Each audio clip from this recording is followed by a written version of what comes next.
Any media baron worth his ink knows that politicians and media outlets were made for each other.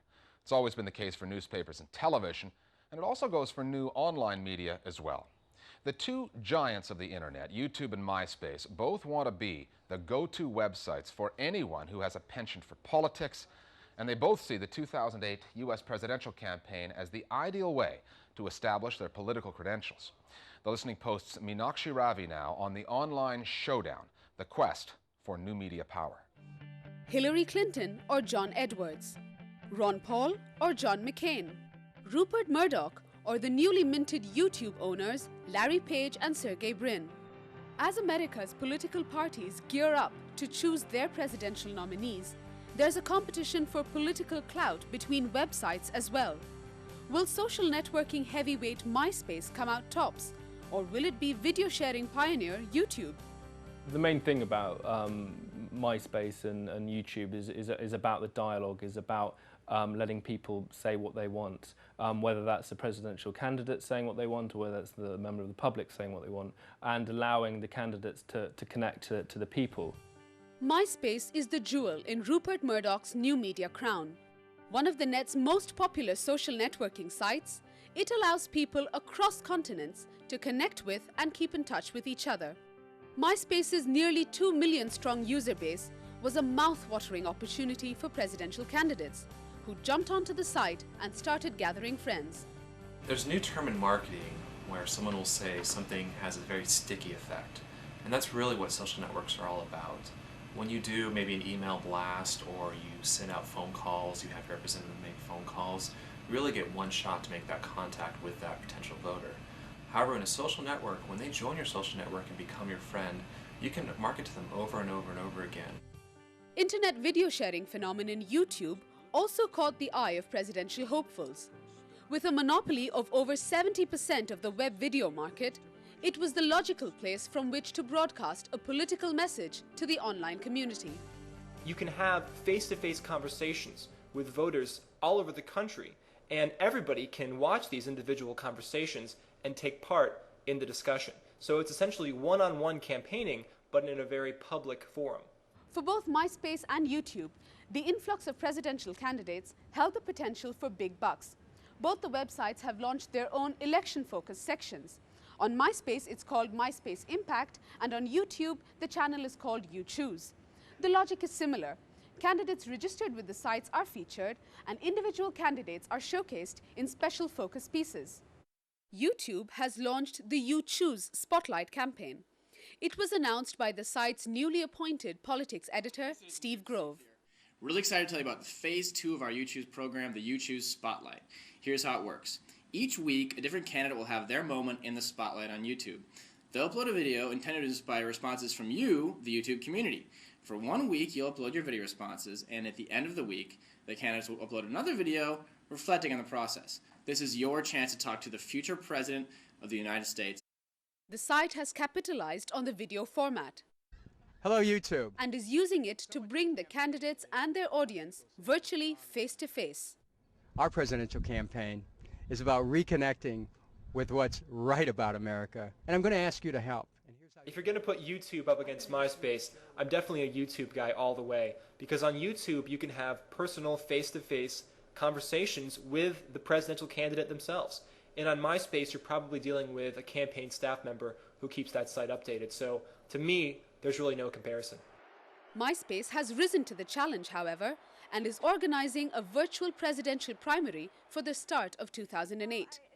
The event's already catching media attention. And now, MySpace is saying move over to New Hampshire, claiming credit for the first primary of the 2008 election. And while it won't be officially recognized by either the Democrats or Republicans, they sure will be watching closely. This is another example of how the internet is really the new town hall. It's the new caucus. And although it's not being recognized by the political parties themselves in terms of actually collecting delegates for the conventions that ultimately nominate the candidate for the general election, it's clearly going to create some indication of where the support nationally exists for a given candidate. It's sort of like a real-time poll. with many more people participating.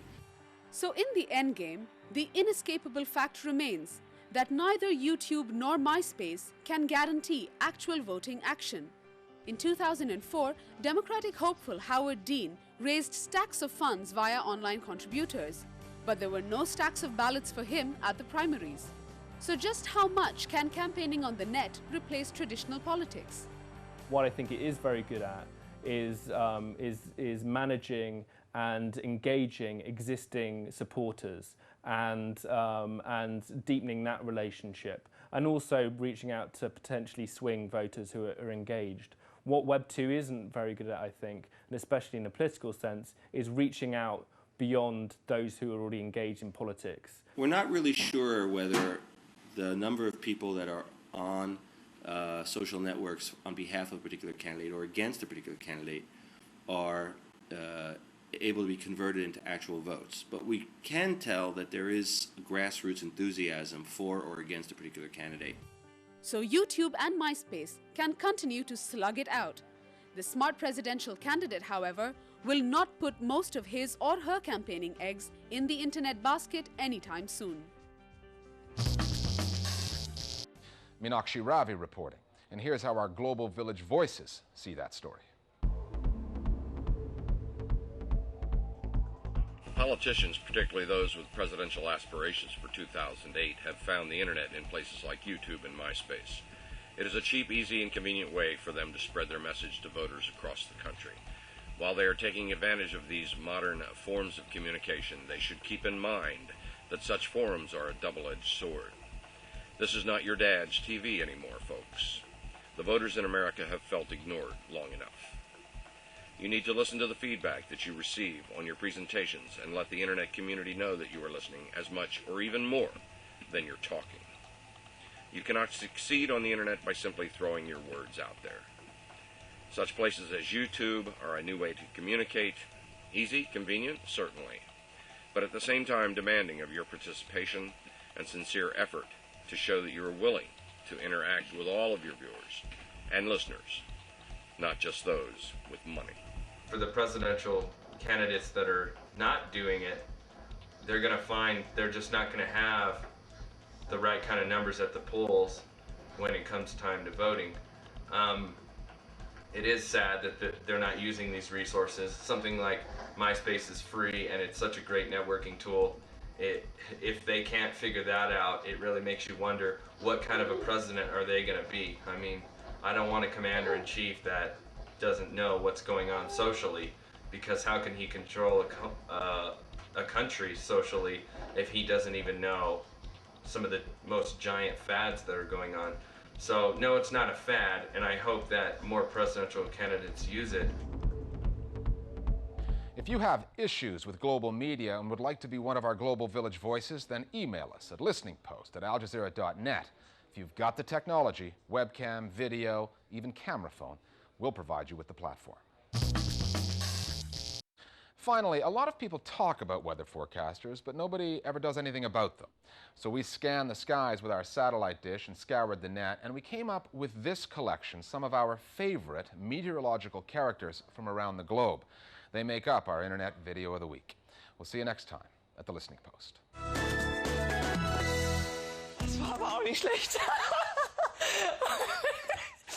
The outlook for Germany, mainly funny with scattered guffaws. A forecaster with a case of the giggles. Dieses Biskaya-Tee. Entschuldigung, es ist ein bisschen früh am Morgen. Predicting the weather is easy work in Algeria. Sun, sun, and more sun.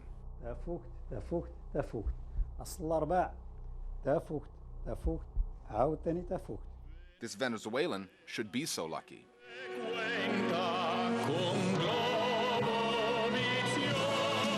Best to keep our American friend indoors if this is how he reacts to a bug in the studio. And eventually that should I am so sorry, Bill. The Italian weather colonel Massimo Morico keeps his forecasts short and sharp. Back to where we started. Whoever said Germans lack a sense of humor? Zwischen 10 und 16 Grad, in den Mittelgebirgen noch im einstelligen Bereich. Im Norden und Osten